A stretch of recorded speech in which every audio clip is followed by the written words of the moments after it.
You're listening to the Sales for the Nigerian Wedding Industry podcast, and I'm your host, Abuja-based photographer, Tavishima Ayede.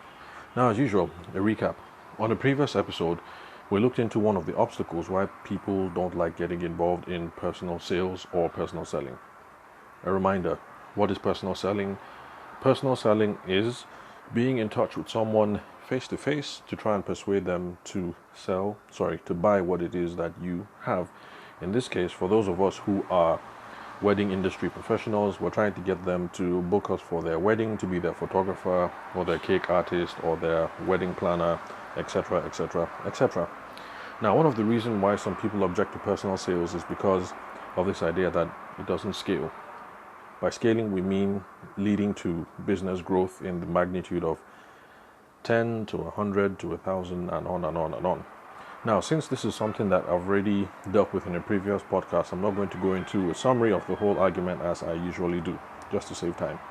Now, for those of you who are interested, if you check the last episode and the episode before that, you have not only a recap, but you're going to get the substantive episode itself where we discussed all these issues. Now, for today, I'm going to look at another reason why people do not like to get involved in personal sales. And this is the most common one, especially for my brothers and sisters out there who are fellow photographers. They do not want to get involved in personal sales because they don't want to come across as being pushy or being salesy.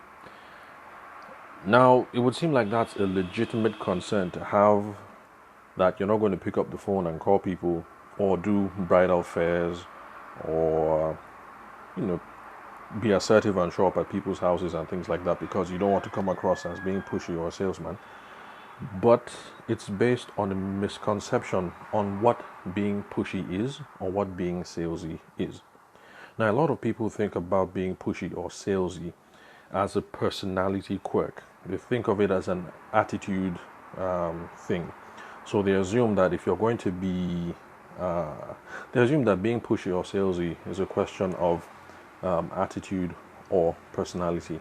And that's not the case, because you can be laid back, like I am, or you can be really forceful and aggressive.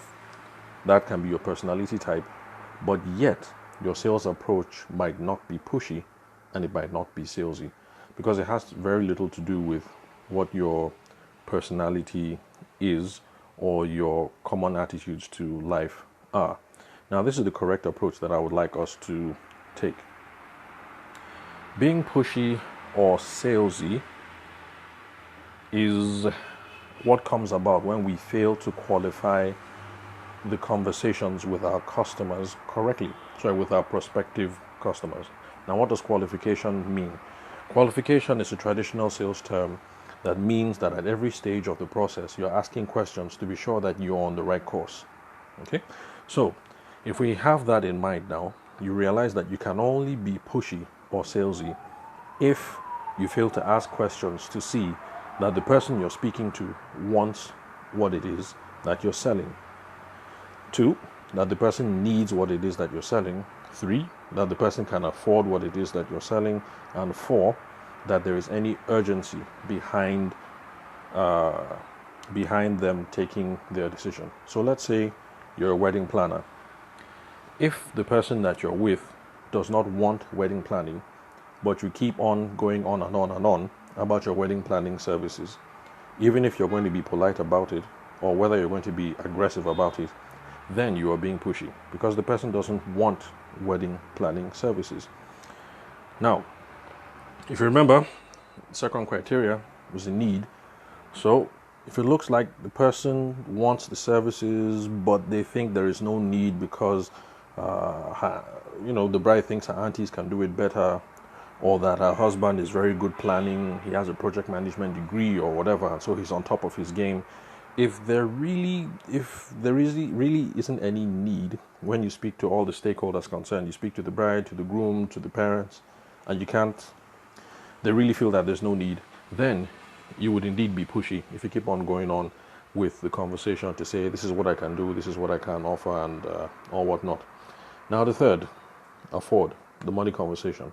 Now, if there's a want and there is a need, and oh boy, do they really need your service, but they honestly cannot afford what it is that you're selling, then if you keep on going on and on and on without making any concessions to budget or seeing how you can work in some financing or whatever, then you would indeed be pushy. Because if someone says, I want a wedding planner and I need a wedding planner, but I don't have 500 grand, if you're a 500 grand planner, then really there's nothing you can do in this situation. You would be pushy if you were to continue. On the other hand, let's say for instance there's a want and there's a need, but they've capped their budget at 100,000 and you happen to be a 100,000 wedding planner, then hey, maybe there's room for you there. And then the final criteria, urgency. So let's assume that there's a want, there's a need, they can afford it, but there's no urgency about it. Then if you keep on trying to make pitches to them, then you'll be pushy. Now, one of the situations where urgency arises, an urgency is a relative thing. So let's say the couple is getting married in 6 months' time. Now, from your own professional opinion, you think 6 months out isn't too late to start planning the wedding, and you try a little bit to educate them on the need to start the process early, but they're not buying that.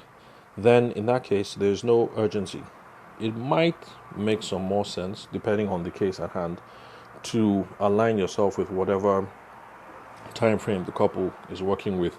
I mean, if they say that they're only going to start making payments and sit down with the planner 1 month to the date, then perhaps it might be best going along with their own time frames. Well, this is something that you have to make a judgment call on a case-to-case basis, and we'll be exploring some more of these topics in the future. But basically, if there's no urgency in this situation, if they insist that they're only going to start kicking things in motion 1 month to the wedding date, and we're 4 months out, and I'm still trying to make pitches, and I'm still trying to get them to commit, then that would be pushy. So with some of the criteria that we've looked at today, I hope you guys can see that being pushy or being salesy is not about your attitude, it's not about your personality, and it's not about your general approach to life. So if you're meek, mild-mannered, and polite, but you ask the relevant questions, and you're able to determine that there's a want and there's a need, that they can afford it, and there's some urgency, then trying to get them to make the next step and commit or pay a deposit that's not going to be being pushy. And then on the other hand, if you are as quiet as a mouse, but you don't find out whether there's a want, there's a need, whether they can afford, or whether there's any urgency, but you keep on doing the meek thing that a couple of us do, hello ma, I called to greet you today ma, how is daddy, those just general checking up on you conversations where you just waffle about and don't get straight to the point, then yes, even though you're mousy and quiet and respectful, the clients will think about you as being pushy or salesy. So being salesy is not a question of attitude, but it's one of qualification.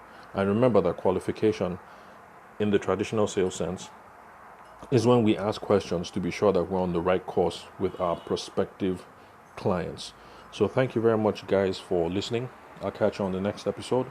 And as usual, for those of you who think I've said anything here that is heretical, you have any suggestions, you have any complaints, you have any queries, you can hit me up on email. My email address is ayede.tave@gmail.com.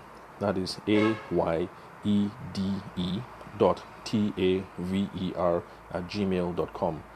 Alpha Yankee Echo Delta Echo .Tango Alpha Victor Echo Romeo @gmail.com. Thank you very much, guys, for listening, and I'll catch you guys on the next episode.